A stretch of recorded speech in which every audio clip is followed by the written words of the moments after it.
Hi, welcome back to Dr. VASU'S lectures. ఈ C programming లో ఈ మాడ్యూల్లో మనం algorithm and execution of a C programming ఎలా జరుగుతుందో చూద్దాం. ఓకే, సో అల్గారిథం జనరల్ గా మనం వింటూ ఉంటాం ఈ మాట. అల్గారిథం అంటే ఏంటి క్లియర్ గా చూద్దాం. ఓకే, అది చూసే ముందు అసలు ప్రోగ్రామింగ్ అంటే ఏంటో చూద్దాం. ప్రోగ్రామింగ్ అంటే computers do what they are told to. అంటే కంప్యూటర్స్ మనం ఏం చెప్తే అదే చేస్తుంది అన్నమాట. అంతే తప్ప కంప్యూటర్ అన్నది అదొక ప్రాసెసరు, మెమరీ అన్నీ ఉన్నాయి. ఒక సిపియు ఉంటుంది, మానిటర్ ఉంటుంది, కానీ దానంతటా అది ఏమీ చేయలేదు. అది ఏదైనా చేయాలి అని అంటే మనం ఏదైతే చెప్తామో అది దాని ప్రకారం చేస్తుంది. అంటే మనం ఇచ్చే ఇన్స్ట్రక్షన్స్ని బట్టి, ఆర్డర్స్ని బట్టి, మనం ఇచ్చే స్టేట్మెంట్స్ని బట్టి అది యాక్ట్ చేస్తుంది. ఇక్కడ ఒక మంచి కొటేషన్ ఉంటుంది, ఒక మంచి అబ్రివేషన్, గిగో అంటాం. గిగో అంటే గార్బేజ్ ఇన్ గార్బేజ్ అవుట్. మనం చెత్త కనుక కంప్యూటర్కి ఇస్తే అది చెత్తనే ఇస్తుందట. మనం ఏదైతే దానికి ఇన్పుట్గా ఇస్తామో, మనం మంచి ఇన్పుట్ కనుక ఇస్తే అది మంచి రిజల్ట్స్ ఇస్తుంది. మనం చెత్త కనుక ఇస్తే అది చెత్తనే ఇస్తుంది. సో ఇక్కడ మనం కొన్ని వర్డ్స్ నేర్చుకోవాలి, తెలుసుకోవాలి. అవేంటంటే ఇన్స్ట్రక్షన్స్ అంటాం. ఇన్స్ట్రక్షన్స్ అంటే every piece of information or ఒక సెట్ ఆఫ్ ఇన్స్ట్రక్షన్ ని, ఒక స్టేట్మెంట్, దాన్ని మనం ఇన్స్ట్రక్షన్ అంటాం. అంటే ఒక కమాండ్. మనం ఏదైతే ఒక కమాండ్, ఒక టాస్క్ ఏదైనా చేయాలి అనుకున్నప్పుడు ఒక కమాండ్ ఫామ్ లో ఇస్తాం, దాన్ని ఇన్స్ట్రక్షన్ అని పిలవచ్చు. రైట్. నెక్స్ట్, ప్రోగ్రామ్ అంటే ఏంటి?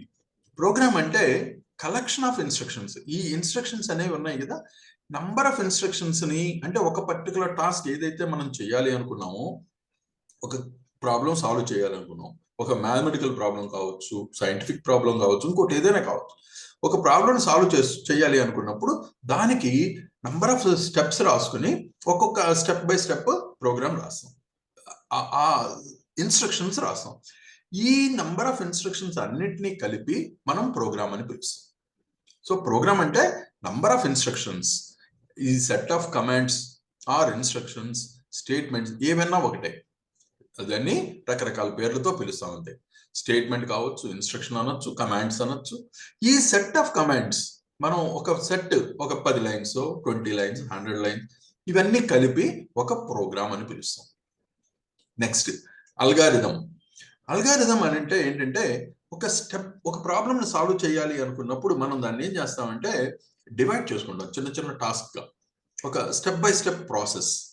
ఈ ప్రాబ్లమ్ని సాల్వ్ చేయాలి అంటే ఒక మ్యాథమెటికల్ క్యాలిక్యులేషన్ చేయాలి. a+b ఎంత, ఏ వాల్యూ ఎంత, బి వాల్యూ ఎంత, రెండు తెలుసుకోవాలి, ఆ రెండింటినీ కలపాలి. అలా అంటే ఎడిషన్. అది ఒక స్టెప్ బై స్టెప్ ప్రాసెస్. ఇది చిన్న సింపుల్ చెప్పాను, పెద్దదైన ప్రాబ్లమ్ని స్టెప్ బై స్టెప్గా దాన్ని మనం రాసుకుంటాం. ఈ మెథడ్ అంటే మనం ఈ విధంగా ఒక ప్రాబ్లమ్ని తీసుకొని దాన్ని స్టెప్ బై స్టెప్గా డివైడ్ చేసుకొని రాసుకునే దాన్నే అల్గారిథం అని. ఓకే, సో ఈ అల్గారిథం అంటే ఏంటి, ఎలా ఉంటుంది చూద్దాం. సో ముందుకు వెళ్ళే ముందు like, share and comment, and don't forget to subscribe Dr. VASU'S lectures and get more videos. So మీకు డౌట్స్ కానీ ఏమైనా కామెంట్స్ ఉంటే ప్లీజ్ కామెంట్ రూపంలో పంపించండి. నేను I will see them all and I will reply. Okay, next, algorithm. Algorithm అంటే మనం ఒక ప్రాబ్లం తీసుకొని ఒక చిన్న నంబర్ ఒకటి తీసుకొని దాన్ని ఈవెన్ నంబరా ఆడ్ నంబరా కనుక్కోవాలి. అది ప్రాబ్లం. దానికి ఒక ఫ్లో చార్ట్ రాద్దాం. ఫ్లో చార్ట్ అంటే let us see. Problem number ఒకటి తీసుకున్నాం, రైట్. దాన్ని ఏం చేసామంటే డివైడ్ బై 2, ఆ నంబర్ని 2 పెట్టి డివైడ్ చేస్తాం. రిమైండర్ ఎంత వచ్చింది? సపోజ్ 0 వచ్చింది, రైట్. 0 రావచ్చు లేదా 1 రావచ్చు. 0 వచ్చింది అనుకుందాం. Yes, your answer is yes, అంటే రిమైండర్ 0. అప్పుడు ఏం చేస్తామంటే ఒక ప్రాసెస్లో దాన్ని నంబర్ ఈజ్ ఈవెన్ అని డిసైడ్ చేసాం. మనకి ఇచ్చిన నంబరు ఈవెన్ నంబర్ అనుకున్నాం. అదేం చేయాలి, మనం డిస్ప్లే చేయాలి. మనకు వచ్చిన నంబర్ని నాకు ఇచ్చిన నంబరు ఈవెన్ నంబర్ అని మనకు వచ్చిన రిజల్ట్ ని ఇక్కడ డిస్ప్లే చేస్తాం. అయిపోయింది. That is the stop. Suppose ఈ రిమైండర్ అన్నది 0 కాకుండా ఇంకేమవచ్చు 1 అవుతుంది. సో 1 అయినప్పుడు నో అని చెప్తున్నాం, అంటే 0 కాదు అని చెప్తున్నాం. 0 కాదు అన్నప్పుడు ఏం జరుగుతుంది, ఇది వేరే ప్రాసెస్ లో వేరే పాత్ లో వస్తుంది. ఇక్కడ నంబర్ ఆడ్ అని చెప్తున్నాం, మనకి ఇచ్చిన number odd number. Odd number అన్నప్పుడు అది చెప్పాలి. సో ఇక్కడ ఈ పాత్ లో కనుక మనం ట్రావెల్ చేసి వచ్చినట్టయితే మనకి ఇచ్చిన నంబర్ని ఆడ్ నంబర్ అని చెప్తాం. ఒకవేళ ఈ పాత్ లో కనుక ట్రావెల్ చేసి వస్తే మనకి ఇచ్చిన నంబర్ని ఈవెన్ నంబర్ అని చెప్తాం. సో ఇలా ఈ ఒక చార్ట్ రూపంలో మనం ఈ బ్లాక్స్, యారోస్ వీటితో డ్రా చేసేదాన్నే ఇది ఫ్లో చార్ట్ అంటాం. ఇక్కడ ఒకదానికి ఒకటి సంబంధం ఉంటుంది. ఆ లింక్ అనేది ఎలా ఏర్పరచుకోవాలి అన్నది మనం ఆ ఇచ్చిన ప్రాబ్లంని చూసుకొని దాన్ని క్లియర్ గా ఎనాలిసిస్ చేసుకొని ఇలా ఒక బ్లాక్స్ ఫామ్ లో ఇలా చూపించిన దాన్నే ఫ్లో చార్ట్ అంటాం. ఇలా ఫ్లో చార్ట్ డ్రా చేసిన తర్వాత మనకి ఇది ఫ్లో చార్ట్ ఎందుకు బాగా హెల్ప్ చేస్తుంది అని అంటే, నెక్స్ట్ మనం ప్రోగ్రామ్ రాయాలి అని అంటే ఈ ఫ్లో చార్ట్ అనేది చాలా చాలా ఇంపార్టెంట్. మనం పని కూడా ఈజీ అవుతుంది. ఈ ఫ్లో చార్ట్ లేకుండా కనుక ప్రోగ్రామ్ రాయాలి అని అంటే గాల్లో దీపం పెట్టి ఎదురు చూసినట్టు అనమాట. అంటే ఎక్కడో ఉంటుంది ప్రాబ్లం, గాల్లో మేఘాల్లో క్లౌడ్స్ లో ఉంటుంది, మనమేమో ఇక్కడ ప్రోగ్రామ్ రాస్తుంటాం. అంటే ఒక క్లారిటీ ఉండదు. ఒక క్లారిటీ కావాలి, మనం ప్రాబ్లం అన్నది ఒక ప్రోగ్రామ్ అన్నది చక్కగా రాయాలి అని అంటే, తొందరగా రాయాలి అని అంటే ఈ ఫ్లో చార్ట్ ని దగ్గర పెట్టుకుంటే ఈ అల్గారిథం ని మనకి టాస్క్ ఈజీ అవుతుంది. Next C program execution. యాక్చువల్గా ఇంత క్రితం డిస్కస్ చేసాం, బట్ ఇంకా డీటెయిల్డ్ గా ఇక్కడ సి ప్రోగ్రామ్ ఎగ్జిక్యూషన్ ఎలా జరగబోతుందో చూద్దాం. స్టార్ట్ చేస్తాం. ఒక ప్రాబ్లము తీసుకున్నాం, ఒక ప్రోగ్రాము, రైట్? ఆ ఒక ప్రోగ్రామ్ తీసుకుని ఒక టాస్క్ తీసుకుని దానికి ఒక ప్రోగ్రామ్ రాసాం. మనం ఒక టాస్క్ ఏదో అనుకున్నాం, దానికి ప్రోగ్రామ్ రాసాం. దీన్ని సోర్స్ ప్రోగ్రామ్ అని అంటున్నాం. Source code or source programme.